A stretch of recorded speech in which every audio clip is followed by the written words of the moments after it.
రామ్టాక్కి తిరిగి స్వాగతం. Rahul Gandhi press meet అందరం ఎదురు చూసాం. 4 గంటలకని మీడియా ఓదరగొట్టేసింది. ఆయన 4:30కి తాపీగా వచ్చాడు. సరే, వచ్చిన తర్వాత అయినా ఏదైనా చాలా ఏదో ఉంటుంది దాంట్లోనే ఎక్స్పెక్ట్ చేశాను. ఎప్పుడు చెప్పిందే చెప్పాడు. ఏంటి అసలు ఆయన మాట్లాడిన దాంట్లో నాకైతే స్పష్టత రాలేదు. విద్యా వ్యవస్థ అదవరకు బెస్ట్గా ఉండేది, ఈ 10 సంవత్సరాలు భ్రష్టు పట్టింది. సింపుల్ పాయింట్ ఆయన చెప్పింది. దీన్ని ఎవరైనా ఒప్పుకుంటారా? రిఫరెండం పెడితే కనీసం 50% కాదు కదా, 25% ఆయన చెప్పింది ఒప్పుకునేటట్టయితే నేను వీడియోలు చేయటం మానేస్తా. ఏ రోజు బెస్ట్ ఎడ్యుకేషన్ సిస్టమ్ అండి ఇండియాలో? అసలు అది 152 లీకులు ఉన్నాయన్నాడు ఈ 10 సంవత్సరాల్లో, ఎగ్జామినేషన్ లీక్స్. ఇంకొంచెం వివరాలు ఇచ్చుంటే బాగుండేది. వినటానికి బాగుంది 152. ఎక్కడి నుంచి? అన్ని కేంద్రం నుంచేనా, లేకపోతే అన్ని రాష్ట్రాలు కలిపి ఇచ్చాడా? మరి అందుట్లో మీ ప్రభుత్వాలు ఉన్న రాష్ట్రాల్లో లీక్స్ ఉంటే మీరేం చేశారు? దీనికి ఆన్సర్ చెప్పాలి కదా మీరు. ఉదాహరణకి మన తెలంగాణ రాష్ట్రంలోనే 25, 26 ఈ సంవత్సరంలోనే మీకు నేను చదివినప్పుడు మార్చిలో అనుకుంటా, నిజామాబాద్ 2 పరీక్షా కేంద్రాల్లో హిందీ తెలుగు 2 పేపర్లు లీక్ అయినాయి అని చెప్పి పేపర్లో రావటమే కాదు, 7 టీచర్లు సస్పెండ్ చేసినట్టుగా కూడా వచ్చింది. అవునా కాదా? మరి దానికి విద్యామంత్రిని రాజీనామా చేయించారా మీరు? అప్పుడు మీకు నైతికగా అడిగే హక్కు ఉంటుంది ఎవరినైనా. నేను అటువంటి చెప్పాలంటే కోకొల్లలండి. నేను పాత ఎన్నొద్దు, ఈ ఒక్క సంవత్సరంలో ప్రతిపక్షాల ఉన్న చోట ఎన్ని జరిగినాయి? ఒక్క తెలంగాణదే కాదు, Jammu Kashmir SSB staff service selection commission board exam, Himachal Pradesh మీ కాంగ్రెస్ ప్రభుత్వం 12th ఇంగ్లీషు పేపర్ లీకేజీ, తర్వాత Jharkhand JAC 10th Hindi and science paper leakage, Telangana చెప్పాను, Tamil Nadu BEd course paper leakage, west Bengal police constable recruitment leakage Trinamool Congress టైంలో, Punjab police subordinate SSB group group B exam leakage, Kerala state PSC 26 exams irregularities, Karnataka SSLC class 10 and second PEC class 12 preparatory board exam, Punjab ఇది రీసెంట్గా just కొన్ని రోజుల క్రితం బయటపడింది. ఆప్ మరి ప్రభుత్వం ఉన్న చాట పంజాబ్ ఫార్మాసిస్ట్ ఆఫీసర్స్ ఎగ్జామ్. చెప్పండి, మీ ప్రభుత్వాలు, కాంగ్రెస్ ప్రభుత్వాలు కానీ, జేఎంఎం కానీ, తృణమూల్ కాంగ్రెస్ కానీ, ఆప్ కానీ ఎటువంటి చర్యలు తీసుకున్నాయి? ఏ ఒక్క విద్యామంత్రి అయినా రాజీనామా చేశాడా? మీకు అడిగే హక్కు ఎక్కడుంది? నేను దానికి దీన్ని పోటీ పెట్టడం కాదు, అసలు దీన్ని ఒక రాజకీయ సమస్యగా మార్చినందుకు నా కోపం. రెండోది, మీరు అది నేను ఇదే పాయింట్ మళ్ళీ చెప్తున్నాను, మీరు బెస్ట్ ఎడ్యుకేషన్ సిస్టమ్ యూపీఏ హయాంలో అని అంటే, లేకపోతే అంతకుముందైనా అంటే, ఇంతకన్నా పెద్ద బూత్ పదం రెండోది లేదు. వాస్తవం కాదా? తర్వాత ఆయన ఇప్పుడు ఏం చెప్పుకొచ్చాడు? మేము కాబట్టి అసలు నీట్ ఎగ్జామ్కి అయ్యేటువంటి ఖర్చు అంటే ఆయన కోచింగ్ సెంటర్స్ ఇదంతా లెక్కేసుకొని ఏదో ఒక లెక్క తీసుకొచ్చి పడేశాడు అక్కడ. ఒప్పుకుంటా నేను. కాకపోతే ఆయన దాని సొల్యూషన్ ఏంటి ఇప్పుడు చెప్పేది? 3 సొల్యూషన్లు చెప్పాడు. ఒకటి, విద్యామంత్రి రాజీనామా. నేను ఇప్పుడే దానికి సంబంధించిన ఆన్సర్ మీకు చెప్పాను. రెండోది, పోలీసులు విద్యార్థుల మీద లాఠీ చార్జ్ చేసిన వాళ్ళందరి మీద శిక్షించాలి. నాకు ఒక్కటి అడుగుతున్నానండి, పోలీసులు విద్యార్థుల మీద లాఠీ చార్జ్ చెయ్యటం, ఆ పరిస్థితులు ఎలా వచ్చినాయో ఒక్కసారి కొంచెం జాగ్రత్తగా మీరు టీవీలు చూస్తే మీకు అర్థం కావట్లేదా? మీ ప్రదర్శనల తప్పని పోలీసులు ఏ రోజు చెప్పలేదే, ప్రభుత్వమే పర్మిషన్ ఇచ్చింది కదా. ఒక హద్దు మీరి పార్లమెంట్కి వెళ్తామంటే ఎవరైనా ఎలో చేస్తారా? అప్పుడు లాఠీ చార్జ్ చేయక ఏం చేయాలో ఎవరైనా మీరు ప్రభుత్వాలు ఉంటే ఏం చేస్తారు? నాకు ఒక్కటి చెప్పండి. అంటే వదిలిపెట్టేస్తారా? పార్లమెంట్ లోపలికి ఎవరు పడితే వాళ్ళు రావటానికి ఒప్పుకుంటారా? అసలు పోలీసు వ్యానుల్ని ఏ విధంగా ధ్వంసం చేశారు చూడలేదా? టీవీల్లో కనపట్టలేదా? పోలీసుల్ని ఎంత దారుణంగా కొట్టారో చూడలేదా? ఇవన్నీ ఒకవైపు ఎందుకు? మీరు ఎల్ఓపి అయ్యండి, వన్ సైడ్ మాట్లాడకూడదు, మెచ్యూర్డ్గా మాట్లాడాలి కదా. నాకు అది కనపడలేదు. రెచ్చగొట్టడానికే ఉన్నట్టు కనపడుతుంది. ప్రధానమంత్రి క్షమాపణ చెప్పాలట. ఇది జరిగేదేనా ఆచరణలో? అంటే మీరేంటి non negotiable, non achievable demands పెట్టి దీన్ని ఇది పరిష్కార దిశగా కాకుండా ఈ ఆందోళనల్ని మరింత ఉధృతం చేసి దేశంలో అశాంతి, అరాచకత్వం, అస్థిరత్వం తీసుకురావాలి. ఇదేనా మీ ఉద్దేశం?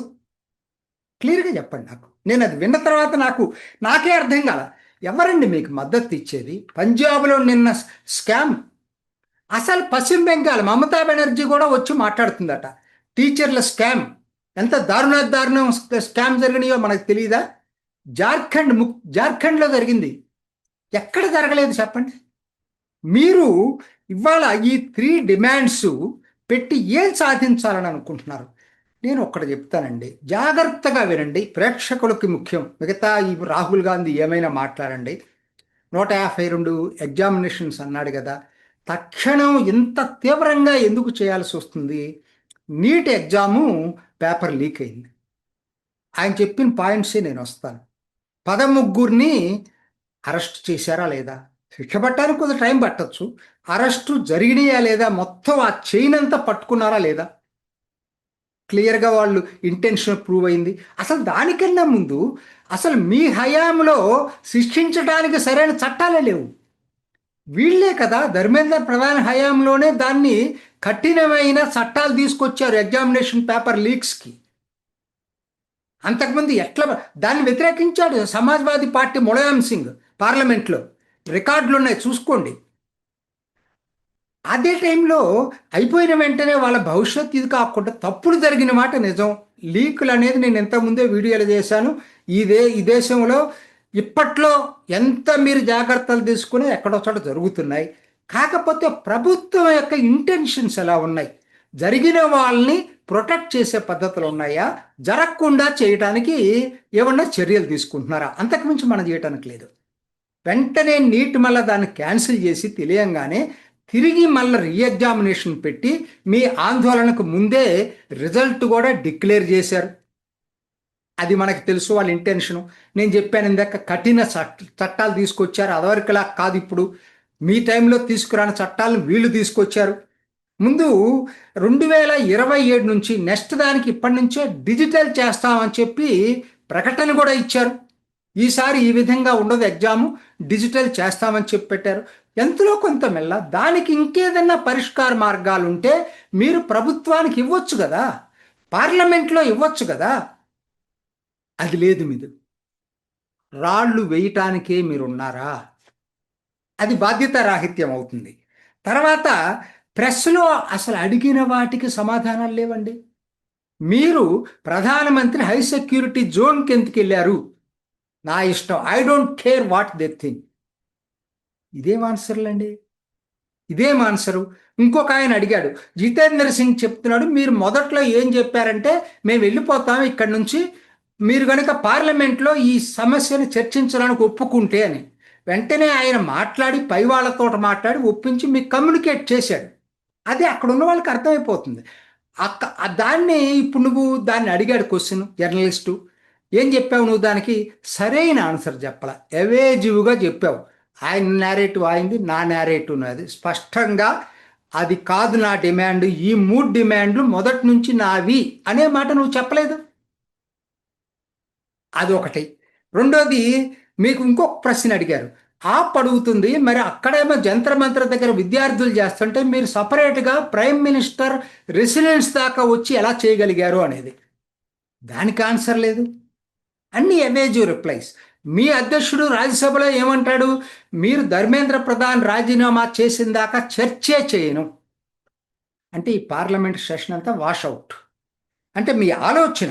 మళ్ళీ ఇప్పుడు మీరేమంటున్నారు? అడిగారు క్వశ్చన్, అది కూడా దానికి మీరేమంటున్నారు? రేపు అపోజిషన్ మీటింగ్లో డిసైడ్ చేస్తాం. మరి ఆయనేమో ధర్మేంద్ర ప్రధాన్ రాజీనామా చేస్తేనే చర్చ అంటున్నాడు. మీరేమో రేపు అపోజిషన్ పార్టీ మీటింగ్లో డిసైడ్ చేస్తామంటున్నారు. ఏదైనా కావచ్చు. నా దృష్టిలో ఏంటంటే ఈ ప్రెస్ మీటు అసలు నేనేదో ఊహించుకుని నా ఎంతోసేపు వెయిట్ చేసి ఈవెన్ వీడియోది అయిన తర్వాత చేద్దామని ఆగితే తుస్సుమని ఒక్క మాటలో చెప్పాలంటే అది సరే, అది పక్కన పెట్టేద్దామండి. ఆయన స్టఫ్ అది, రాహుల్ గాంధీ స్టఫ్ అది. ఎందుకంటే క్వశ్చన్ వేసిన వాడిని ఒకరు కాదు, ఏదో కాకతాళీయం ఏమనుకున్నా, ఎవరు క్వశ్చన్ మళ్ళీ మర్చిపోయి మళ్ళీ అడుగుతున్నాడు. సరే, ఆయన స్టఫ్ అది, నేను దాని గురించి మాట్లాడాను. అసలు ఈ ఆందోళన ఏంటి? ఈ కాక్రోచ్ జనతా పార్టీ ఏం చేయదలుచుకుంది? ఈరోజు ప్రభుత్వం మన చర్చలకు పిలిచిందట. మేము వెళ్ళాం ప్రభుత్వం దగ్గర చర్చలకి, ప్రభుత్వమే జంతర్ మంతర్కి వచ్చి చర్చలు జరపాలట. ఎక్కడైనా జరిగిద్దండి ఇది? అంటే వాళ్ళ ఉద్దేశం ఏంటి? పరిష్కారం కాకూడదు, ఇది ఇంకా ఉధృతంగా చెయ్యాలి తప్పితే తగ్గించకూడదు. ఎందుకంటే వాళ్ళ అభిజిత్ దీప్కే వీడియోలు బయటపడ్డాయి కదా, అతను ర్యాపిడ్ యాక్షన్ ఫోర్స్ని కొట్టండి అని చెప్తున్నాడు అతనే. అసలు ఇటువంటి వ్యక్తులతోటి ఆందోళన ఎక్కడికి వెళ్తా ఉంది? వాళ్ళ ఉద్దేశం ఏంటి? ఎందుకంటే ఆ సోనం వాంగ్చంక్ ఏంటి, ఆయన ఒక్కరోజు ప్రభుత్వ ఆసుపత్రి, అదేమన్నా మామూలు మన జిల్లా ఆసుపత్రులు ఇక్కడలాగా కాదు కదా, సఫ్దర్జంగ్ ఆసుపత్రి చాలా ప్రెస్టీజియస్ హాస్పిటల్. అక్కడ ఇటువంటి వాళ్ళకి వాళ్ళు విఐపి ట్రీట్మెంట్స్ ఇస్తుంటారు. అక్కడ ఆయన ఒక్కరోజు ఉండలేకపోయాడు, మెడాంటా హాస్పిటల్కి మారాడు. అక్కడ లక్షల ఖర్చులు అవుతాయి. అంటే వీళ్ళు ఏ స్థాయి ఎలైట్ పీపుల్ ఏంటి అనేది అర్థమవుతా ఉంది ఇక్కడే. మీకు అసలు వీళ్ళకి రోజు ఫ్రీ ఫుడ్ ఎక్కడి నుంచి వస్తుందండి? ఎవరు సప్లై చేస్తున్నారు? ఇంత ఫండ్స్ ఎక్కడి నుంచి వస్తున్నాయి? ఇన్ని రోజుల నుంచి కూడా ప్రోబ్ చేయాల్సినటువంటి అవసరం ఉంది. అదే టైంలో ఇప్పుడేంటి, పంజాబ్ నుంచి రైతులు బయలుదేరి ఆ బోర్డర్ దాకా వచ్చారు, శంభు బోర్డర్ ఏదో అక్కడికి వచ్చేసారు. ఏంటి అంటే దేశ్ బచావో అనే ర్యాలీ, దీనికి కోఆర్డినేషన్గా ఇదే టైంలో ఎందుకు పెట్టుకున్నారు వాళ్ళు? ఇవన్నీ అంటే సర్కమ్స్టెన్షియల్ ఎవిడెన్సెస్, నాకు కరెక్ట్గా ఆధారాలు లేవు, కానీ ఏదో సమ్ కాన్స్పిరసీ జరుగుతుంది, ఏదో విధంగా అస్థిరత తీసుకురావాలా, అశాంతి తీసుకురావాలా, ఆ పద్ధతుల్లోనే అరాచకత్వం క్రియేట్ చేయాలి. లేకపోతే సంప్రదింపులకు వెళ్ళాలంటే సంప్రదింపులు కాకుండా వేరే విధంగా సమస్య పరిష్కారం అవుతుందా? ఎవరైనా చెప్పమనండి. అయినా అంతా ఇవాళ సంప్రదింపులు దీన్ని తాపీగా జరుపుకోవాల్సిందే, కానీ నీట్ మళ్ళీ రీ ఎగ్జామ్ జరిగింది, రిజల్ట్స్ వచ్చేసినాయి, లిస్ట్ అంతా వచ్చింది. అయినా ఇవాళ ఏదో విద్యార్థుల భవిష్యత్తు అయిపోయిందని, జరిగింది తప్పే, ఆ రోజు జరిగింది. ఇదొక్కటే కాదండి, నేను ఇంతకుముందే వీడియో చేశాను కదా, ఎన్నో జరుగుతూ ఉన్నాయి. ఇది ఇవాళ నుంచి వచ్చింది కాదు, మొదటి నుంచి వస్తున్నటువంటిదే. ఖచ్చితంగా దీన్ని అరికట్టాల్సినటువంటి అవసరం ఎంతైనా ఉంది.